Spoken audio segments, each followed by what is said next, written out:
Hey everybody, it's Josh.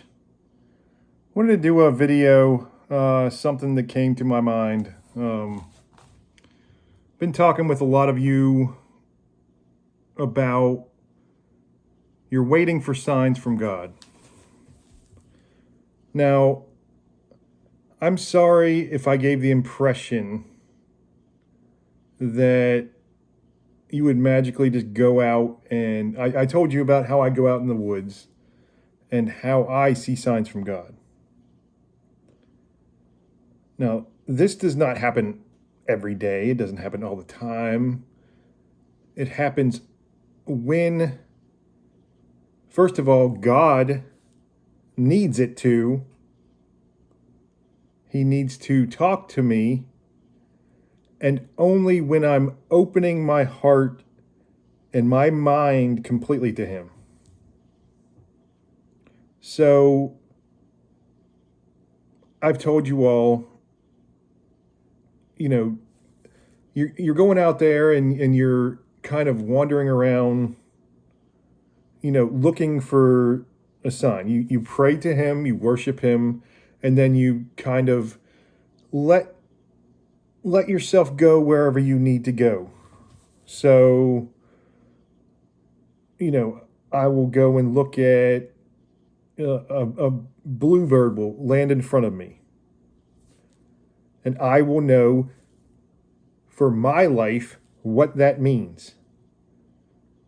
Land directly in front of me, or a cardinal will land in front of me, or I'll see a lizard or a snake, or I'll see a birch tree that has the little eyes in it. I look for signs like that, and I don't always know exactly what it means. I rarely know what it means at first. I have to go home and I have to meditate on it. I have to think, what did that mean? It's very rare that I get a sign and I know exactly what it means right away. I didn't know the most profound sign I got when the day I was saved, when the doe came out of the woods. I didn't know what that meant. In fact, I'm still learning things about that day to this day. I'll give you an example, okay? So,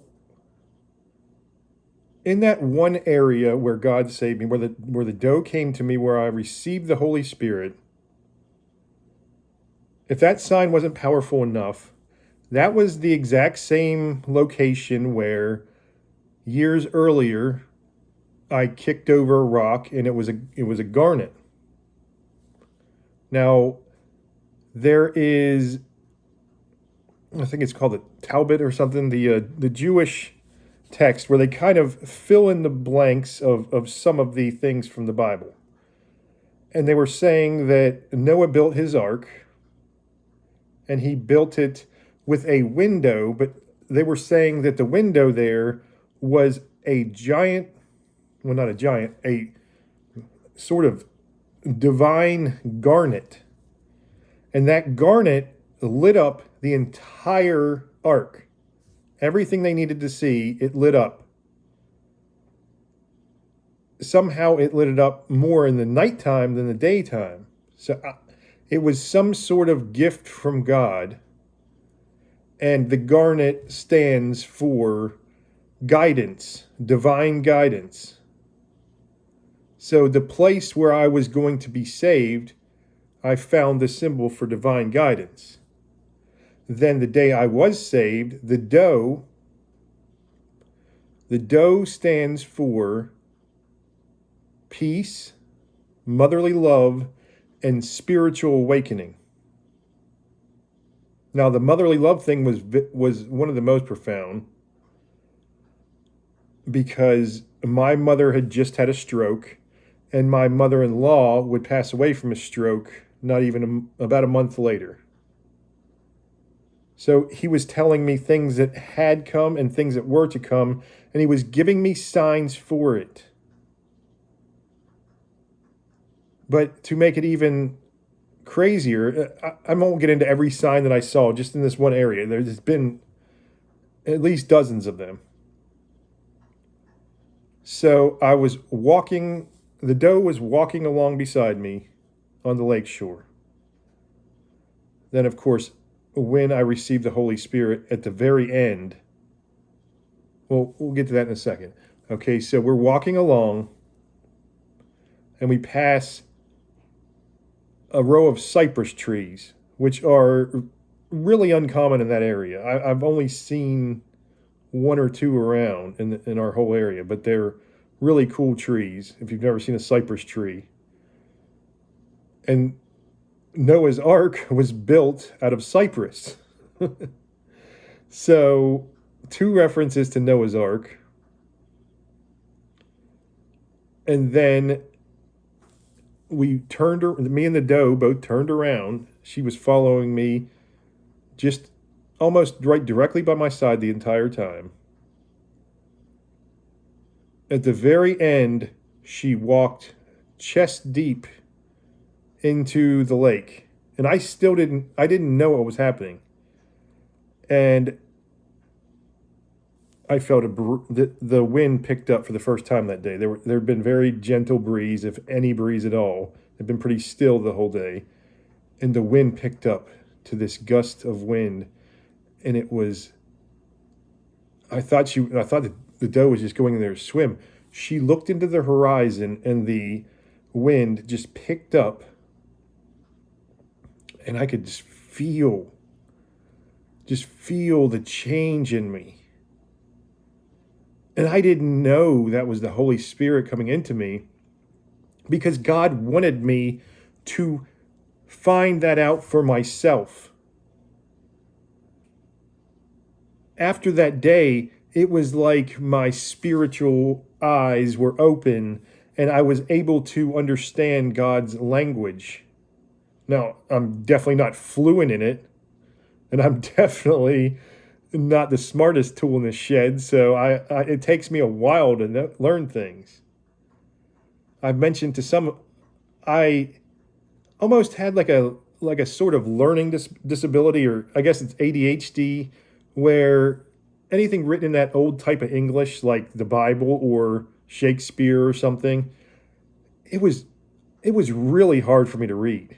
I could read it and get the gist of it, but it wasn't really computing in my head. You know, the connections weren't the neurons weren't making that connection for those until I was saved. And I started reading spiritual texts, you know, not just the Bible. I was reading all kinds of spiritual texts. And they were finally making sense to me. And I wasn't, you know, yeah, I would still have to think about some of them, but I was seeing like deep layers of wisdom in all of them, especially the Bible, which is why all roads led back to Christ for me. The Bible just opened up to me. And the Bible, I read it and I jump around because it calls to me the different sections. I'll see a Bible verse or somebody will comment a Bible verse and then it'll take me down that, you know, rabbit hole for that, or I'll just be drawn to it in one way or another. And that's how I like just ping pong. Let it go where God takes you. God will give you the signs, but you shouldn't be just thinking, "Oh, I need the signs." For me, so many past prophecies were fulfilled, and I didn't even know there were prophecies. But I went back and God revealed these things to me. And like I said, he's still revealing things to me every day. So I say I don't always see signs, but I get something new from him on just about on a daily basis. Sometimes multiple times a day, sometimes it'll be a day without it. And it's just a drab day or just not feeling good, or you know, it's just a kind of feels like one of those throwaway days. But I try to make the best of those days too. Because it's not all about, oh, I need to wait for these signs. Because here's an example Pastor Cliff and Knechtle, I think is how you say his last name. It's Knechtle. He gives the example when a girl tells a man she finally loves him, and he says, "Prove it, sleep with me now." That's what we are doing when we expect a sign from God. That is a great example. We're saying, "I'm yours now. Now prove it to me. Prove you love me. Come on. Bring it on. How much do you love me? Come over here, big guy."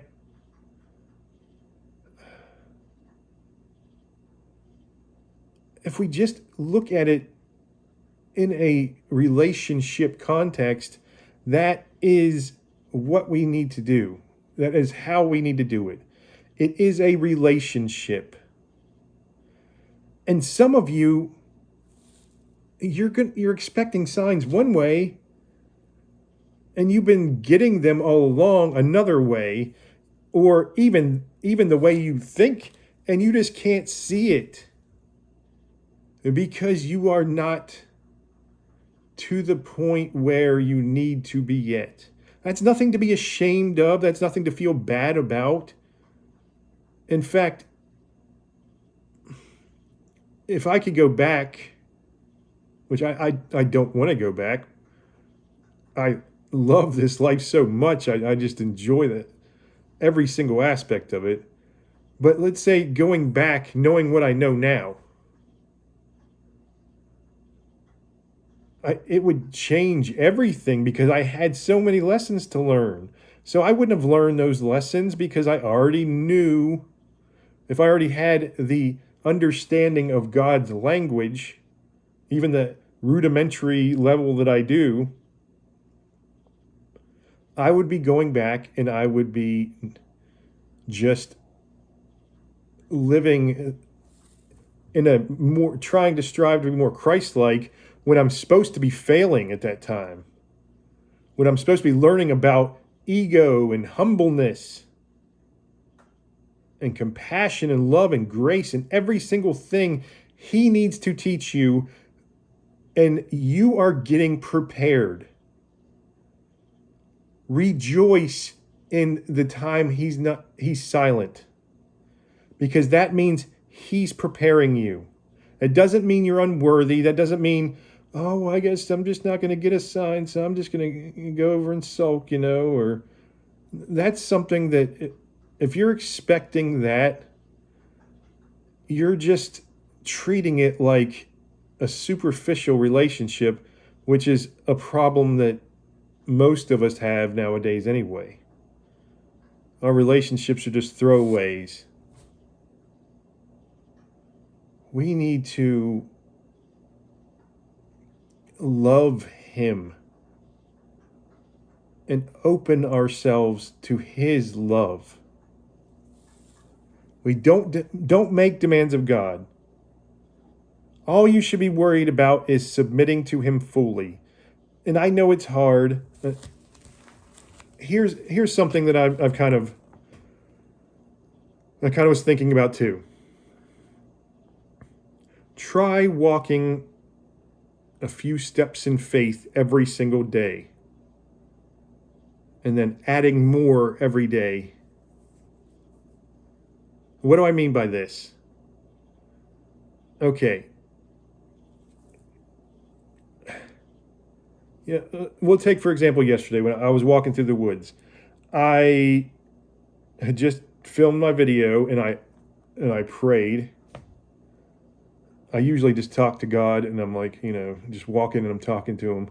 But I stopped and I put my hands on my walking stick and I bowed my head and I prayed like the traditional way, which I don't always do, but you don't have to.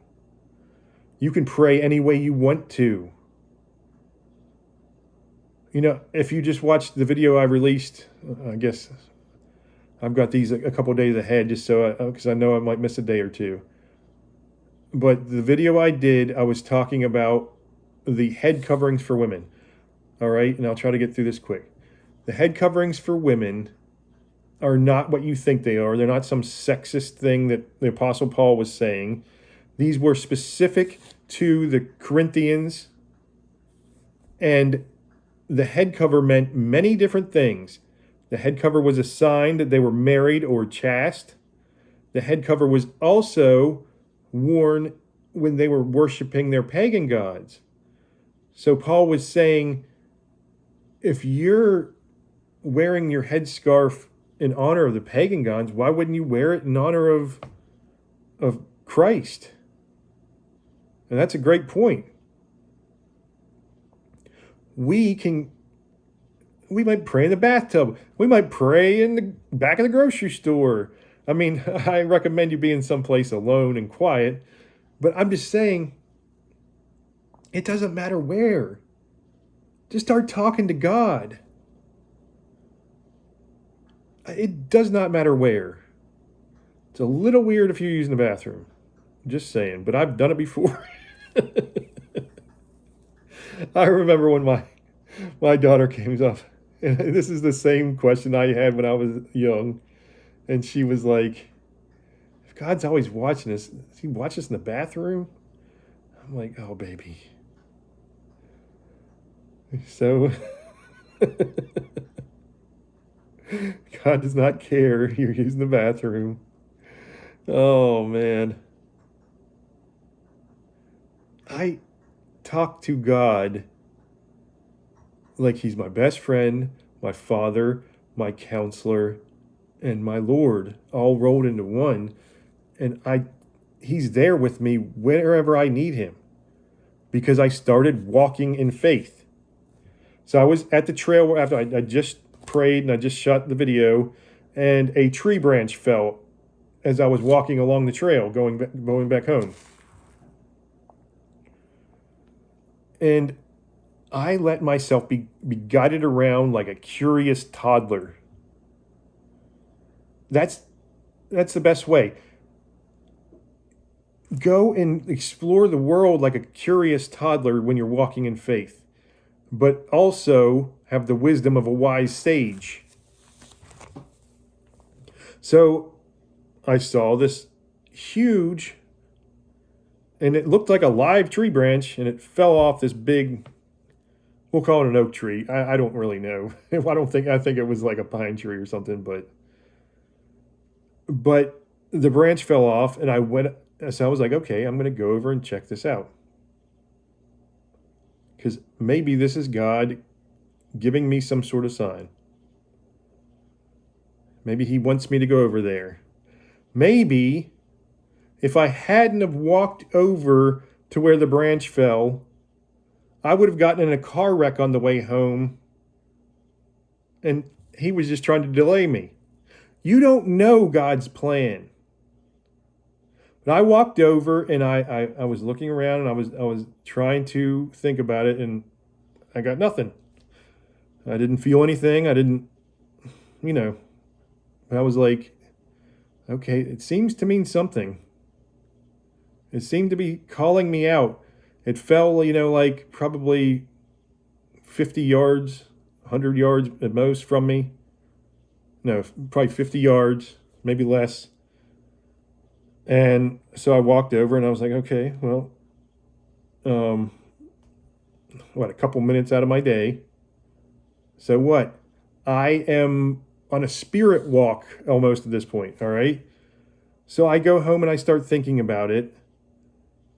And it's, to me, it was the symbol of letting go. It was a symbol of change. And yet, that could be a stretch. It could be, these are things that you're thinking about. Start thinking that everything happens for a reason, and you will start thinking why about everything. And you might be wrong. And if you're wrong, you might be right later.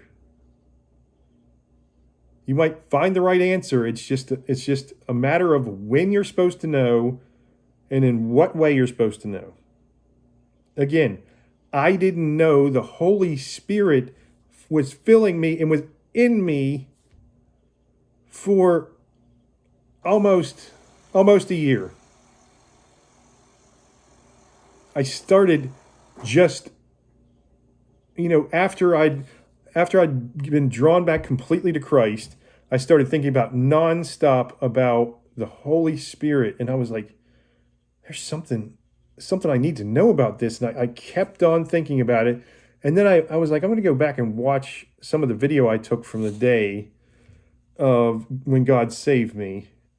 And sure enough, I watched as I was there unaware, and it just, that was the moment my life changed.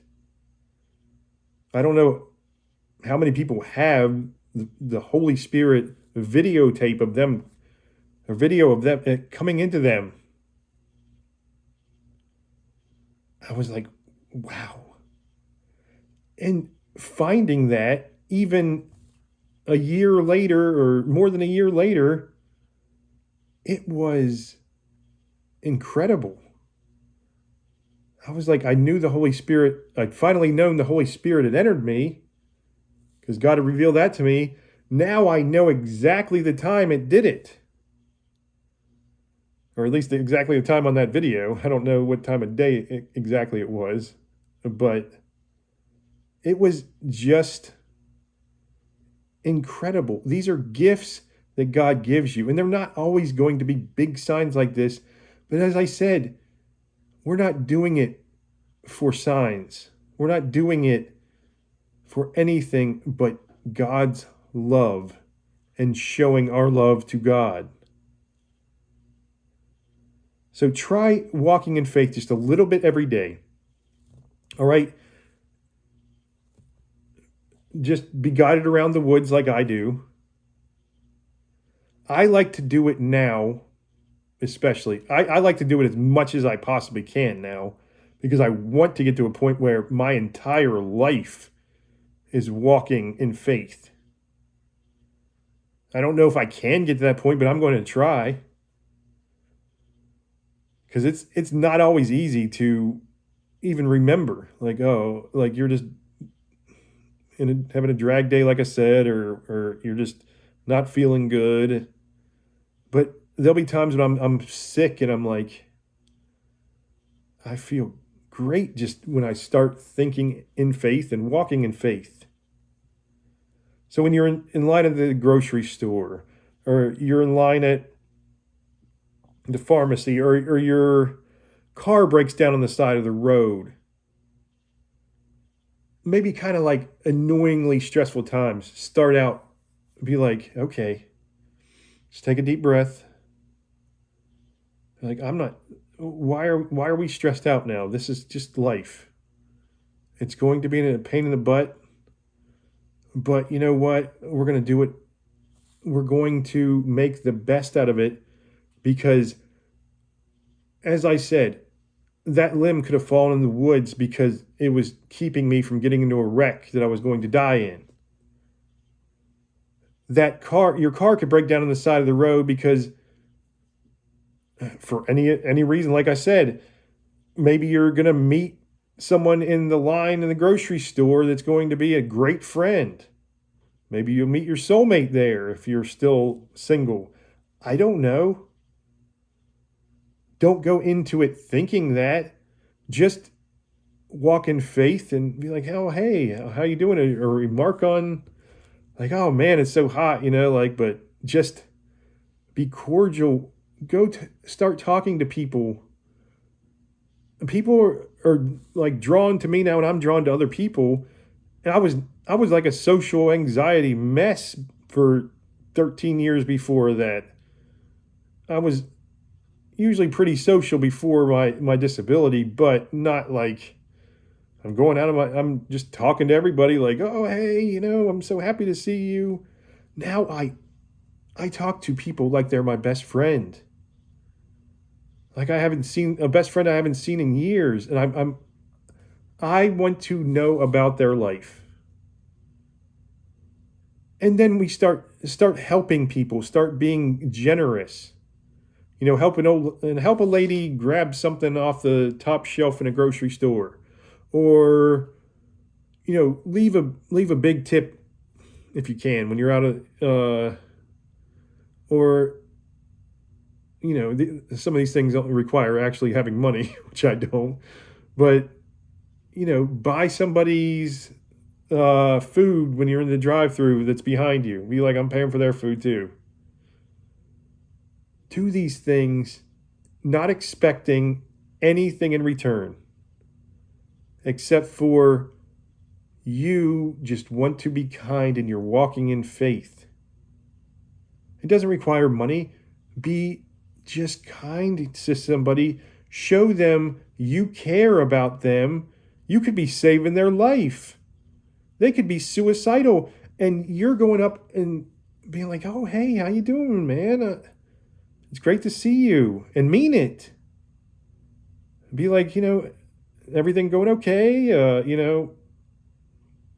and let them vent to you if they need to. Just thinking, walking in total faith. I don't care where you decide to do it, but just try to add more and more into your life every single day, every other day, however often you can do it. Because if you're just going to God when it's desperation time, or you need something and you're like, "Oh, I better pray now. I really need something." Again, that is not the sign of a healthy relationship. That means you are using God. He already knows that.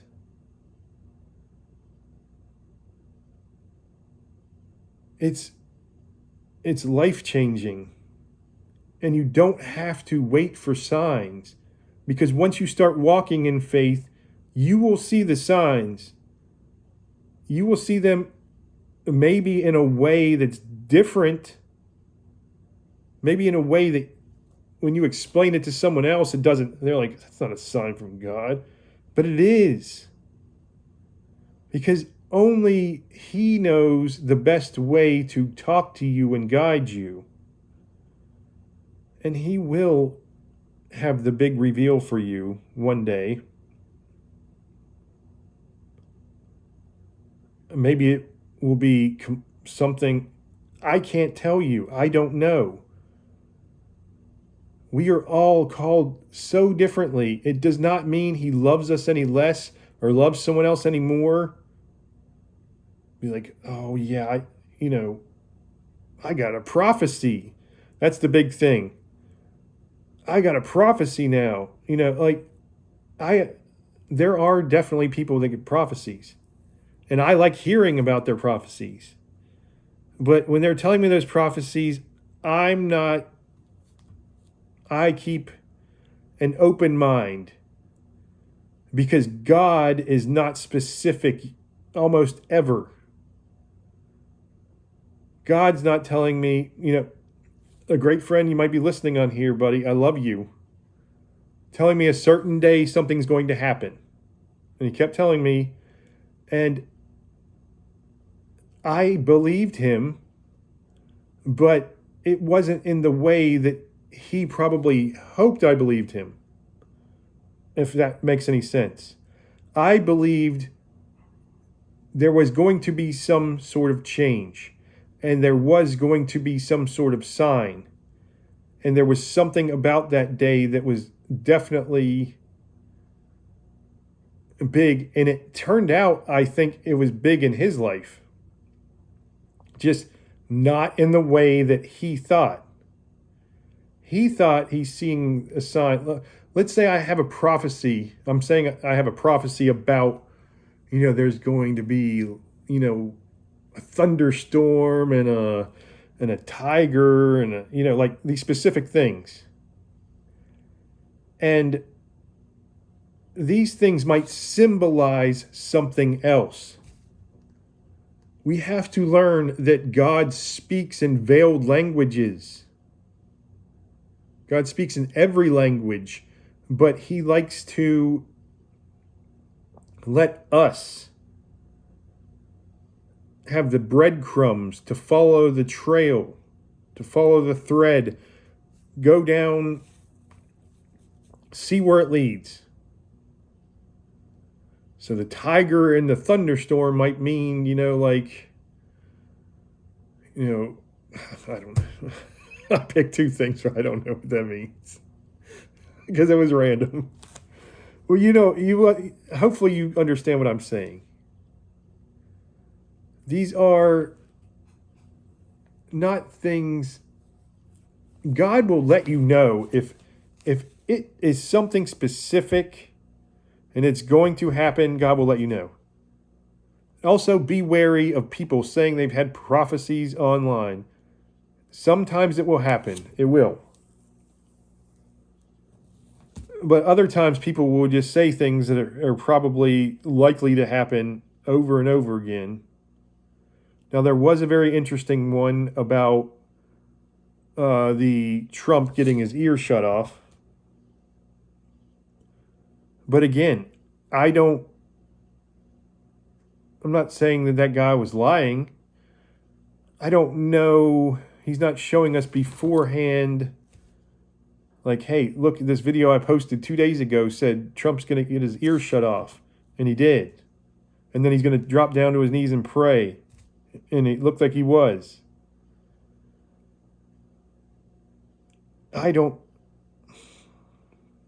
There's a lot of people trying to scam you, is what I'm saying. You can believe someone's prophecy if you know they're genuine,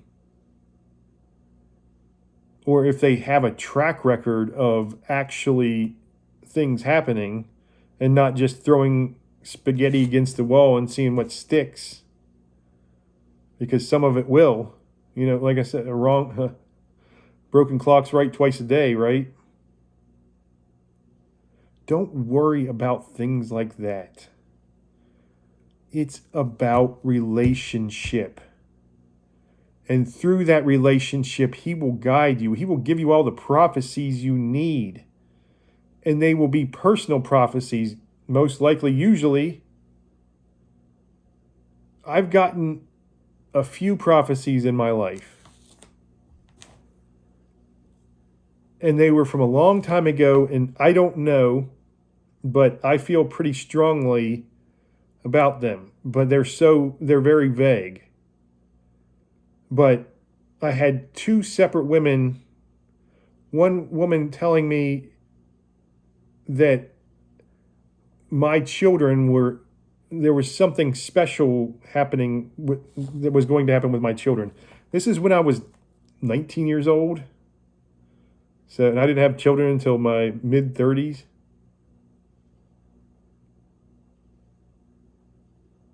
Yeah, I was 34. And then another woman, she had a dream about me having children. Me having a daughter, two daughters. And this was right at the time when my wife and we didn't think we could get pregnant. So I was on a ton of medication that I shouldn't have. Just medication just messed me up.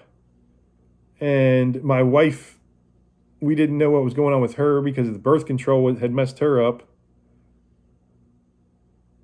And we were pretty sure that it wasn't going to happen, but we were going to try. And then, she got pregnant, bam, bam, bam, like 4 times in a row. Or not in a row. You know what I mean. And she had my oldest daughter, and then 2 miscarriages, and then my youngest was born 3 years later. So we had 2 miscarriages within those 3 years between. But those are the prophecies I definitely believe in. Just because 2 separate people who barely even knew me, really. One had talked about just my children, and the other had talked about how I was going to have 2 daughters. But she didn't say anything about what was going to happen. just that we were going to have the two daughters. And the first one said that something special was going to happen. They were going to be somebody special, and they didn't say what. And who knows? If it doesn't happen, it doesn't happen. But I feel in my heart that it is, probably because I'm biased, but I just feel there's something special they have in store for them, and I think I might not even be alive when it happens. Maybe I'll be there in spirit with them.